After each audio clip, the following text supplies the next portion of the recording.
মহিলাদের বয়স হলে একটা সমস্যা হয়, সেটা হলো কাশি দিলে পেশাব বের হয়। নামাজে এমন বারবার হলে করণীয় কি? অবস্থায় নামাজ হবে কিনা? ওজুর পানি কি কমোডে ফেলা যাবে? পা থেকে জুতা খুলে জুতার উপরে বসা যাবে কিনা? ফজরের নামাজে উঠতে পারি না, করণীয় কি? মাগরিবের আজানের সময় খাওয়া বা শুয়ে থাকা যাবে কিনা? শাহাদাত আঙ্গুল দিয়ে দাঁত মাজা নাকি ইসলামী শরীয়তে নিষিদ্ধ? কথাটা কতটুকু সত্য দয়া করে জানাবেন। আমার একটু রাগ বেশি, কি আমল করলে রাগ কমানো যাবে? আমি নামাজ পড়ার সময় আমার ধ্যান অন্যদিকে চলে যায়, আমার করণীয় কি? যৌতুক নিয়ে খেয়ে ফেলেছি, এখন প্রায়শ্চিত্ত কিভাবে করব? মোবাইলে ইমার্জেন্সি ব্যালেন্স লোন নেওয়া এটা বৈধ আছে কিনা? স্বেচ্ছায় ঘুষ দিয়ে চাকরি নেওয়ার পর আমি যদি হালাল উপার্জন করি তাহলে সেই চাকরিটা কি হালাল হবে? আমি আগে পর্দা করতাম না, এখন করি। আমার আগের কিছু ছবি আমার পুরান ফেসবুক আইডিতে দেয়া ছিল, সেই ফেসবুক আর আমার কাছে নেই, সেটা হ্যাক হয়ে গেছে। শত চেষ্টা করার পরও আইডি ফেরত আনতে পারিনি। এদিকে পরপুরুষরা দেখছে আর আমার গুনাহ হচ্ছে, এখন আমি কি করব? আহমদ সাদি আপনি লিখেছেন, মোবাইলে ইমার্জেন্সি ব্যালেন্স লোন নেওয়া এটা বৈধ আছে কিনা? মোবাইলে ইমার্জেন্সি ব্যালেন্স নেওয়া যায় এবং ইমার্জেন্সি ব্যালেন্স নেওয়ার কারণে অতিরিক্ত যে টাকা তারা কাটে সেটাও হারাম নয়, কারণ হলো সেটা তাদের প্রসেসিং ফি হিসাবে তারা নিয়ে থাকেন। তাছাড়া সুদের যে সংজ্ঞা তার মধ্যে এটা পড়ে না, যার কারণে ইমার্জেন্সি ব্যালেন্স নেওয়া জায়েজ আছে। এর জন্য অতিরিক্ত টাকা যদি কর্তন করে সংশ্লিষ্ট কোম্পানি তো সেটিও জায়েজ আছে, সেটিও হারাম বা না জায়েজ নয়। মাদি হাসান আপনি লিখেছেন, যৌতুক নিয়ে খেয়ে ফেলেছি, এখন প্রায়শ্চিত্ত কিভাবে করব? যৌতুক নিয়ে খেয়ে ফেলেছেন, এখন যৌতুকের সে টাকা, যে পরিমাণ যৌতুক আপনি নিয়েছেন সেটা শ্বশুর কাছে ফেরত দিবেন। তার কাছে ফেরত দিয়ে আপনি প্রায়শ্চিত্ত করার চেষ্টা করবেন, যেহেতু আপনি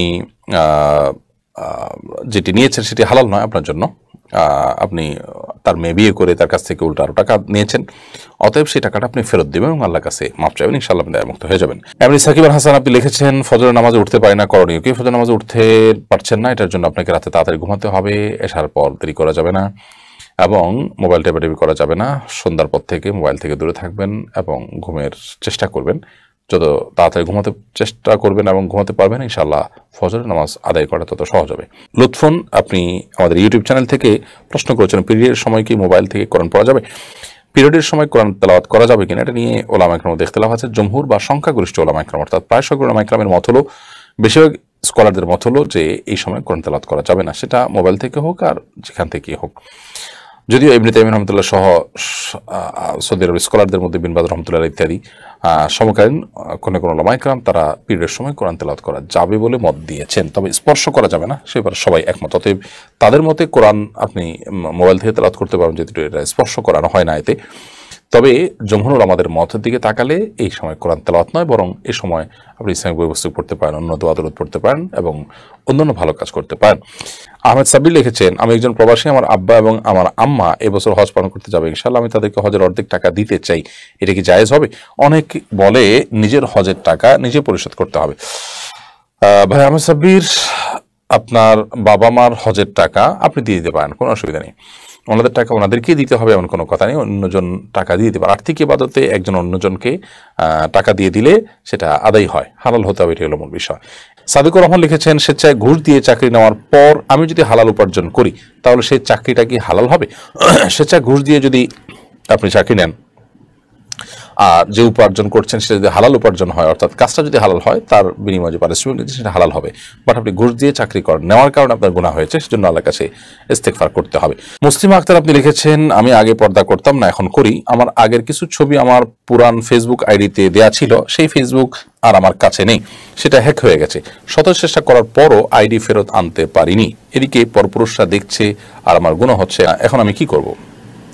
মুসলিমা, আপনি যেহেতু চেষ্টা করেছেন এবং কোনো উপায়ে সে আইডি আপনি উদ্ধার করতে পারেননি এবং আপনার ছবিগুলো থেকে যাচ্ছে এবং মানুষ দেখছে এবং আপনার গুনাহ হচ্ছে, তো আপনার সাধ্য অনুযায়ী আপনি সব চেষ্টা যেহেতু করেছেন, আশা করা যায় আল্লাহ তাআলা আপনাকে মাফ করবেন। আল্লাহর কাছে আপনি ইস্তেগফার করবেন আপনার ভুলের জন্য, এবং এখনও সেই ছবিগুলো অনলাইন থেকে সরাবার জন্য কোনো ওয়ে যদি থাকে আপনার সাধ্য অনুযায়ী সেই চেষ্টা আপনি করতে থাকবেন এবং আল্লাহর উপর ক্ষমা করবেন ইনশাআল্লাহ, আপনার ইচ্ছার বাইরে যদি কোনো অন্যায় এবং গুনাহ হয়ে থাকে।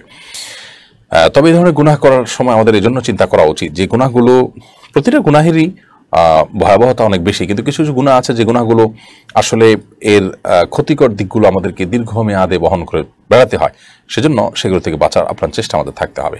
তাহরিমা জামান এআইডি থেকে আপনি লিখেছেন, আমার জীবনে অনেক রোজা ইচ্ছাকৃত কাজা আছে, এখন আমি সব কাজা রোজা আদায় করতে চাই, এক্ষেত্রে আমার কি কাফারা দিতে হবে নাকি কাজা আদায় করলে হবে?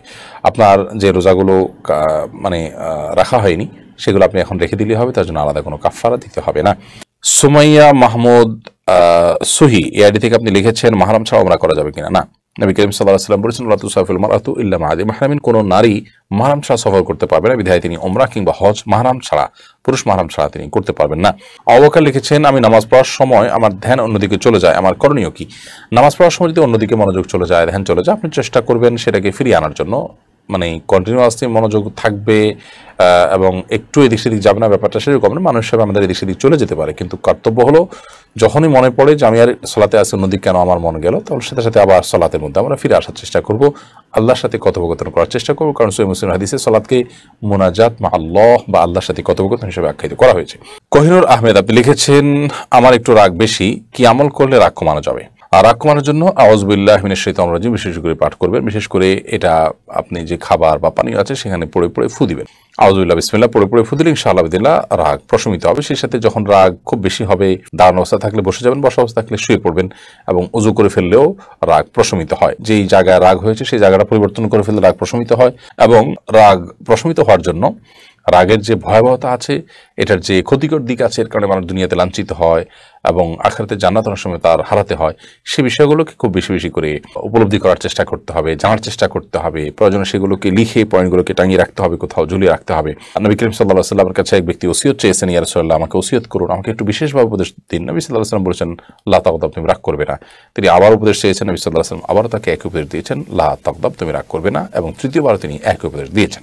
আল্লাহ আমাদের রাগগুলোকে সংবরণ করার তৌফিক দান করুন। আল্লাহ তাআলা নেককারদের প্রশংসা করে বলেছেন ওয়াল কাযিমিনাল গায়জ ওয়াল আফিনা আনিন নাস, যারা রাগ সংবরণ করে, মানুষকে ক্ষমা করে, তাদেরকে আল্লাহ তাআলা ভালো মানুষ হিসেবে আখ্যায়িত করেছেন, বিধায় রাগ সংবরণ করতে শিখতে হবে।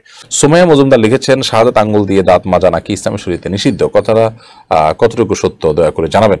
শাহাদাত আঙ্গুল দিয়ে দাঁত মাজা অর্থাৎ এরকম ব্রাশ করা বা ঘষা এটা নিষিদ্ধ, এরকম কোনো কথা কোরআন থেকে কোথাও আছে বলে আমার জানা নেই। ফাতেমা মারিয়াম আপনি লিখেছেন পা থেকে জুতা খুলে জুতার উপরে বসা যাবে কিনা। যাবে, কোনো অসুবিধা নেই। মনপুরা আইডি থেকে আপনি লিখেছেন মাগরিবের আজানের সময় খাওয়া বা শুয়ে থাকা যাবে কিনা। যাবে, কোনো অসুবিধা নেই। মাগরিবের আজান সময় খাওয়া বা শোয়া যাবে না এমন কোনো কথা নেই। তবে হ্যাঁ, মাগরিবের পর নবী করিম সাল্লাল্লাহু আলাইহি ওয়াসাল্লাম শোয়া অপছন্দ করতেন। আমাদের আয়েশা বলেছেন কারণ নবী সাল্লাল্লাহু আলাইহি ওয়াসাল্লাম ইয়াকরাহুন নাওমা ক্বাবলা আল-ইশা ওয়াল হাদিস বা'দা, নবী সাল্লাল্লাহু আলাইহি ওয়াসাল্লাম ইশার আগে অর্থাৎ মাগরিবের পরে ঘুমানোটাকে অপছন্দ করতেন, বিধায় ঘুমাবেন না এবং শোবেন না, তবে খাওয়া দাওয়া জায়েজ আছে। আর যদি কেউ অসুস্থতার কারণে শোন তাহলে সেটাও জায়েজ আছে। মোহনা জাহান আপনি লিখেছেন ওযুর পানি কি কমোডে ফেলা যাবে। কোনো অসুবিধা নেই, উজুর ব্যবহৃত পানি যেটা আপনি উজু করেছেন বালতিতে জমেছে সেটা আপনি কমরে যদি ফেলেন এতে কোনো গুনাহ হবে না। সোনিয়া শারমিন আপনি লিখেছেন মহিলাদের বয়স হলে একটা সমস্যা হয়, সেটা হলো কাশি দিলে পেশাব বের হয়, নামাজে এমন বারবার হলে করণীয় কি, এ অবস্থায় নামাজ হবে কিনা। মহিলা হোক আর পুরুষ হোক যদি এরকম হয় তাহলে সেক্ষেত্রে যদি এরকম হঠাৎ হয় তাহলে সেক্ষেত্রে নামাজটা আবার পড়বেন, যেহেতু আপনার পেশাব বের হওয়ার কারণে ওযু ভঙ্গ হয়ে গেছে, কাপড় নাপাক হয়ে গেছে, বিধায় আপনি কাপড়ের অংশটাকে পরিষ্কার করে পবিত্র করে আবার ওযু করে নামাজ পড়ে নেবেন। আর যদি এটা অনবরত হতে থাকে, ধরুন আপনার দাঁড়ালেই হয় তাহলে সেক্ষেত্রে তো আপনি মাযুর। 4 রাকাত নামাজ পড়ার মতো সময় আপনার গ্যাপ যায় না, সারাক্ষণই হতে থাকে, তাহলে সেক্ষেত্রে আপনি মাযুর। আর মাযুর ব্যক্তি তিনি প্রত্যেক ওয়াক্তের জন্য ওযু করলে ওই ওয়াক্তের ওযু করার পর এরপর যতবারই ওই সমস্যাটা দেখা দিক তার ওযু ভঙ্গ হবে না, ওযু ভঙ্গের অন্য কোনো কারণ দেখা দেওয়া ছাড়া, অর্থাৎ পুরো ওয়াক্ত ওই অবস্থায় তিনি সালাত কন্টিনিউ করতে পারবেন যদি তার এই পরিস্থিতিটা কন্টিনিউয়াসলি হতে থাকে।